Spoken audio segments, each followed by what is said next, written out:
Hello guys, welcome to my channel learn easy English language. Hi friends, मैं आपका दोस्त Abuzar.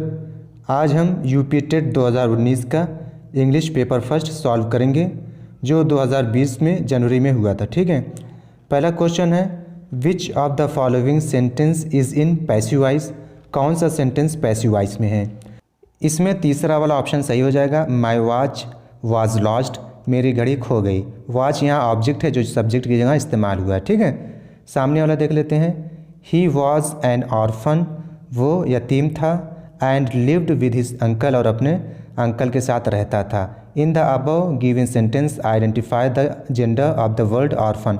Orphan कौन सा जेंडर है आपको बताना है।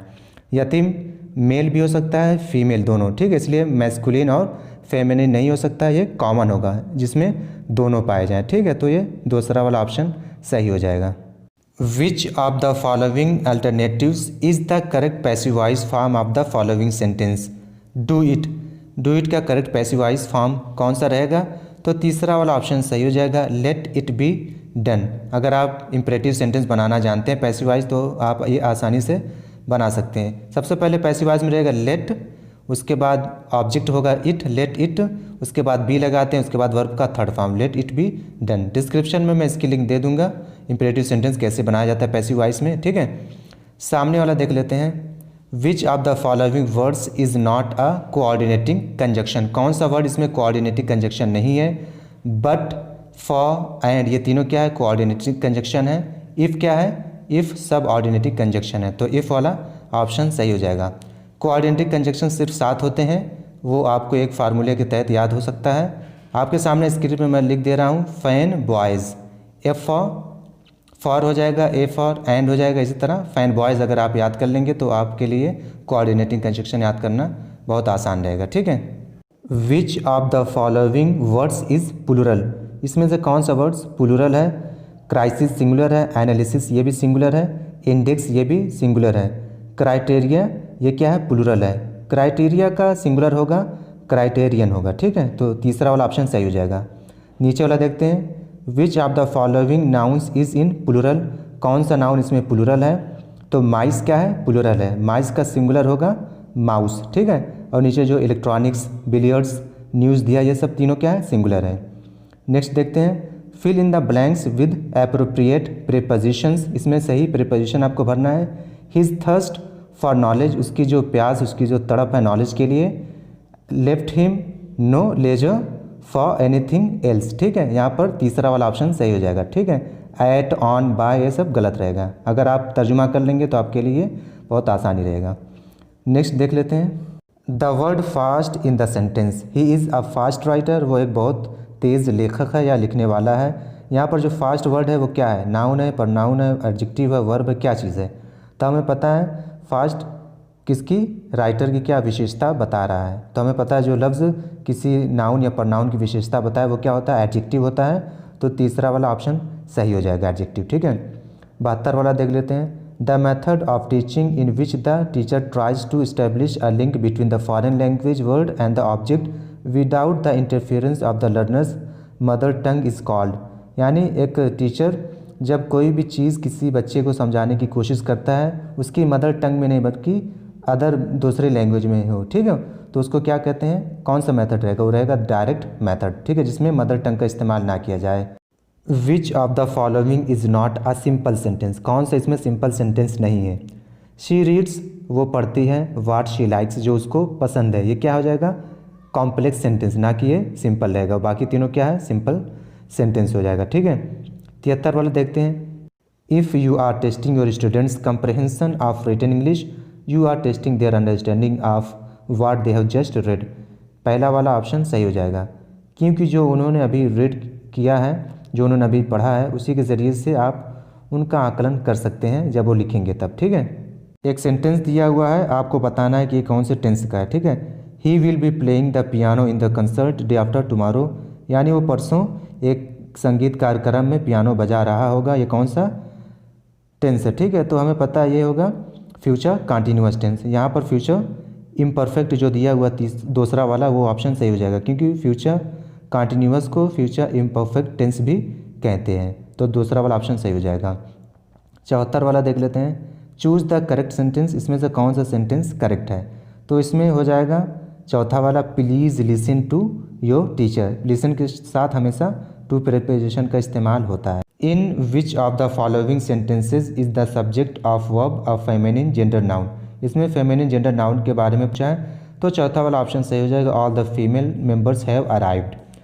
Find out the correct sentence और सेंटेंसेज, आपको सही सेंटेंसेज बताना है। एक सेंटेंस सही हो सकता है या दो हो सकते हैं, ठीक है।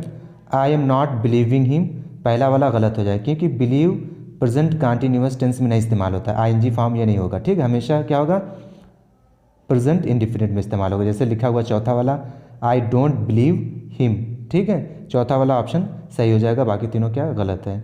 नेक्स्ट देख लेते हैं, which of the following alternatives is grammatically correct, इसमें से कौन सा सही है। तो चौथा वाला ऑप्शन सही हो जाएगा, all these men are gentle, ठीक है, क्योंकि मेन क्या प्लूरल है तो दीज लगना चाहिए उसके साथ, पहले वाले में दिस लगा इसलिए वो गलत हो गया। दूसरे में मैन दिया हुआ, ये प्लूरल होना चाहिए, दीज क्योंकि दिया हुआ, ठीक है, वो भी गलत हो जाएगा। तीसरा वाला भी गलत, क्योंकि मेन जमा होती है ना कि मैंस होती है, ठीक है। 77 वाला देख लेते हैं, fill in the blank with appropriate preposition, इसमें आपको एक उचित प्रीपोजिशन भरना है। He came to me at midnight, ठीक है, यहाँ एट लगेगा, मिडनाइट के साथ एट प्रीपोजिशन का इस्तेमाल हमेशा होता है। नेक्स्ट एक पैसेज दिया हुआ है, उसमें से आपको 81 और 82 का जवाब देना पड़ेगा। पैसेज आप पढ़ सकते हैं, थोड़ा सा मैं आपको बता दे रहा हूँ जो उसका जवाब देना है नीचे। टू फॉरगिव, माफ़ करना क्या है, साइन ऑफ स्ट्रेंथ, ये क्या है, प्रतीक है किसका, ताकत का, यानी स्ट्रेंथ का, ठीक है। तो पहले सवाल देख लेते हैं, उसका फिर जवाब देंगे। The word strength is a, word strength क्या है, यानी ताकत, मटेरियल है, एब्स्ट्रैक्ट है, कलेक्टिव है या कॉमन नाउन। तो हमें पता है स्ट्रेंथ को हम ना देख सकते हैं ना छू सकते, सिर्फ महसूस कर सकते हैं, तो ये हो जाएगा एब्स्ट्रैक्ट नाउन, ठीक है। 81 का दूसरा वाला सही हो जाएगा। अभी 82 वाला देखेंगे आगे, ठीक है। 78 वाला देख लेते हैं, which of the following sentence does not have an adjective clause, कौन सा सेंटेंस है जिसमें एडजेक्टिव क्लॉज नहीं है। 3 में होगा और 1 में नहीं है, जिसमें नहीं है वो दूसरा वाला है। I met him where he lived, ये क्या हो जाएगा, एडवर्ब क्लॉज, और बाकी सब क्या हो जाएगा, एडजेक्टिव क्लॉज है, ठीक है। 79 देख लेते हैं, fill in the blank with correct preposition, इसमें से कौन सा करेक्ट प्रीपोजिशन रहेगा। He is junior to me, हमें पता है जूनियर हो या सीनियर हो, इसके साथ हमेशा टू प्रीपोजिशन का इस्तेमाल होता है। इसी तरह प्रीफर हो गया, इन्फीरियर, सुपीरियर, सबके साथ टू का इस्तेमाल करते हैं जब हम कंपेयर करते हैं, ठीक है। Fill in the blank with correct conjunction, either he is mad, या तो वो पागल है, और या ही फिंस मैडनेस, या उसने पागलपन का बहाना किया, ठीक है। आइदर के साथ और कंजक्शन लगता है, ठीक है। 82 वाला देख लेते हैं, हमने 81 वाला भी हमने हल किया था, ये एक पैसेज जो ऊपर दिया हुआ था। One who does not take revenge is, जो बदला ना ले वो क्या है, आ स्ट्रांग मैन, वो क्या एक मजबूत शख्स की निशानी है, साइन है, ठीक है, हमने ऊपर हल किया था उसे, ना कि बदला ना लेना एक दुश्मन की अलामत हो या बेवकूफ़ हो या कमज़ोर हो, ठीक है, ऐसा नहीं है, क्योंकि बदला ना लेने वाला क्या है, एक स्ट्रांग मैन होता है, बहुत शक्तिशाली व्यक्ति होता है, ठीक है। अगला क्वेश्चन एक पोएम है, आप इसी से 83 और 84 का जवाब देंगे। पहली लाइन आप याद कर लीजिए, she dwelt among the untrodden ways, और आखिरी लाइन से ऊपर फेयर एज स्टार, ठीक है, आप इसी से जवाब देंगे। 86 वाला देख लेते हैं, point out the sentence which is in past perfect tense, कौन सा सेंटेंस इसमें पास्ट परफेक्ट टेंस में है। तो पहले वाला ऑप्शन सही हो जाएगा, I had written my letter before he arrived, हमें पता है पास्ट परफेक्ट में हैड लगता है हेल्पिंग वर्ब, और वर्ब का थर्ड फॉर्म लगता है, ठीक है, तो पहला वाला सही हो जाएगा। What is the meaning of the word untrodden, इस पोएम में अनट्रोडन के क्या माने हैं, ठीक है। अनट्रोडन वेज ऊपर लिखा हुआ, ठीक है, यानी अनट्रोडन कहते हैं जिस जगह पर कदम ना पड़ा हो, ठीक है, जहाँ लोग आते जाते ना हो, उसे कहते हैं अनट्रोडन। तो यहाँ पर हो जाएगा अनएक्सप्लोर्ड, अनएक्सप्लोर्ड भी उस जगह कहते हैं जो जगह खोजी ना गई। एक्सप्लोर के माने होता है खोजना, अनएक्सप्लोर्ड जो जगह खोजी अभी ना गई हो, ठीक है, उसे कहते हैं अनएक्सप्लोर्ड, यहाँ अनट्रोडन की मीनिंग होगी, ठीक है। 84 वाला देख लेते हैं, identify the correct figure of speech used in the second stanza, जो सेकंड स्टैंजा उसमें कौन सी फिगर ऑफ स्पीच इस्तेमाल की गई। जैसे नीचे लिखा हुआ है फेयर एज स्टार, ठीक है, हमें पता है ये सिमिली है, सिमिली में एज लाइक का इस्तेमाल करके हम कंपेयर करते हैं चीज़ों को, तो ये सिमिली हो जाएगा। तीसरा वाला ऑप्शन 84 वाला सही हो जाएगा, ठीक है। 87 वाला देख लेते हैं, fill in the blanks with the correct article, Neil Armstrong was the first man to walk on the moon. ठीक है, इसमें दूसरा वाला ऑप्शन सही हो जाएगा। 88 वाला देख लेते हैं। Fill in the blank in the following sentence the teacher has been teaching for an hours हो जाएगा। ठीक है, हमें पता है आवर्स से पहले क्या लगता है, एन आर्टिकल लगता है। ठीक है, which of the following sentence is correct, इसमें से कौन सा सेंटेंस करेक्ट है, एक या दो हो सकते हैं। ठीक है, तो हमें पता है फी और लिटिल का इस्तेमाल, फी का इस्तेमाल हम करते हैं प्लूरल और काउंटेबल नाउन के साथ, लिटिल का इस्तेमाल हम सिंगुलर और अनकाउंटेबल का इस्तेमाल करते हैं। ठीक है, तो तीसरा वाला ऑप्शन सही हो जाएगा, he showed little mercy to the vanquished. ठीक है, ऊपर जो दिया हुआ फ्यू, हमें जब पता है कि फ्यू का इस्तेमाल हम करते हैं प्लूरल और काउंटेबल नाउन, जबकि यहाँ होप और कंसर्न दोनों क्या है, अनकाउंटेबल नाउन है, तो ये ऑप्शन ए और बी वाला गलत हो जाएगा, तीसरा सी वाला सही हो जाएगा। 89 देख लेते हैं। Add the right suffix to pluralize the word ox, ox का प्लूरल क्या होगा, हमें पता है ऑक्स में जब हम ई एन जोड़ देते हैं तो हो जाता है इसका प्लूरल। ठीक है, ऑक्सन हो जाएगा। 90 वाला देख लेते हैं। Change the word grow into a noun by adding one of the suffixes given below. ठीक है, हमें एक ऐसा सफिक्स जोड़ना है जो ग्रो को नाउन बना दे। ग्रो ये क्या है, वर्ब है, तो हमें पता है यहाँ पर अगर टी हम जोड़ देंगे तो हो जाएगा ग्रोथ, ये क्या नाउन हो जाएगा। ठीक है, तो पहला वाला ऑप्शन सही हो जाएगा। उम्मीद है दोस्तों आपको ये वीडियो समझ में आई होगी। Please like share and comment.